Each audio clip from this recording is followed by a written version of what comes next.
We currently do not have enough members of the board, once the resignations recently received are accepted, to conduct business. What I'm going to suggest is that we try to fill the first two vacancies first.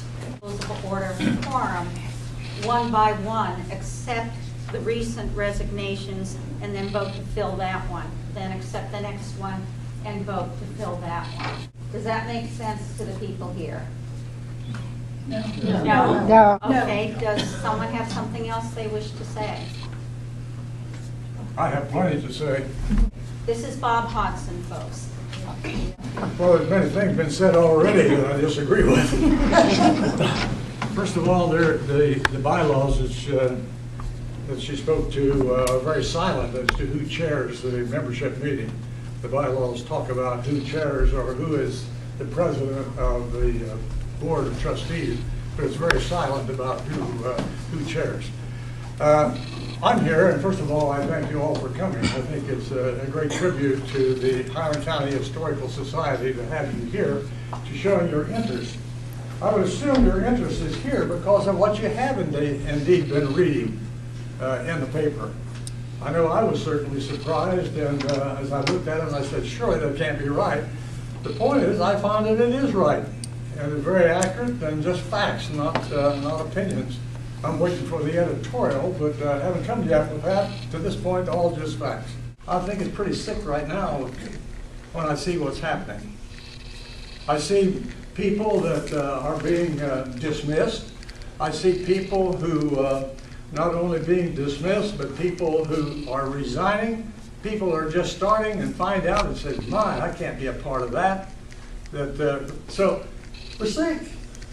That's all we've got to do something about it. We have to need some healing and put back into shape. I'm here because of those old timers. I tell you today that there are not 8 people on the board. Today's board cannot do anything. Nothing. Can't make any kind of a decision. No point talking to the paper. No point out doing anything because they can't act. There's not enough people. Got to act. If there's no trustee, by the way, there's no vice president or president. I know what you're saying. I was elected to fill a term of someone who left and then was appointed to a 3-year term in 2012. I don't Nobody know. can elect you but this group. Did they gather together? Did they get it? Was it done in this room or what room? It was done in a board meeting. Just by the trustees. And they have no authority to do that.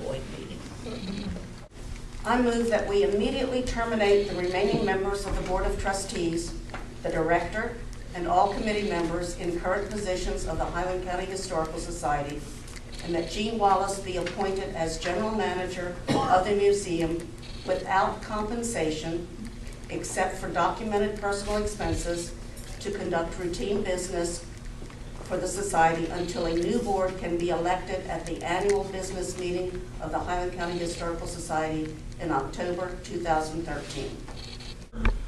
Again, in a situation that no one really knew both sides of the story.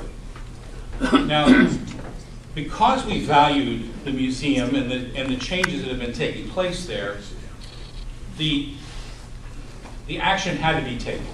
I can tell you my reasons why I voted.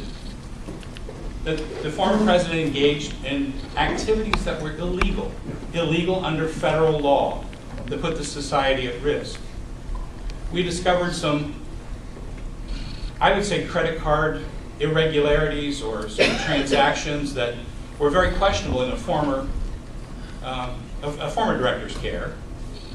When I suggested that we investigate that, she says, oh no, just drop it, don't make waves. As a board member, and as someone who's a good steward of the public money and everything that I do, I thought it should have been investigated. We need to be an active part of that. We also need to preserve our local history. Right now, I'm wearing my possible vice president hat, Yes. and I'd like to ask why the motion included, in addition to disbanding the current trustees, letting the director go. We already know the museum is operating in the red. but if it's running in the red, we need to cut expenses and run it. In the interim period, we can run it with volunteers until we take a good look at all the finances of the Historical Society. Counting by these three good doctors, Dr. Beery, Dr. Carroll, and Dr. Dukes. The motion passed on a total of 47 votes versus 16. So the motion carried. I would like to move that Robert Hodson be elected as the presiding officer of the Highland County Historical Society, effective immediately. He shall serve until a new board of trustees is elected at the annual membership meeting and have completed their organizational meeting in October of 2013. As such, Bob is to have the expressed authority to make administrative decisions on behalf of the society, including but not limited to the appointing of committees such as bylaws, audit, and any other committee found to be advisable for the operation of the society. And I'll second that motion. I want to express my personal thanks, and I expect most everybody else to you for your continued interest in the Historical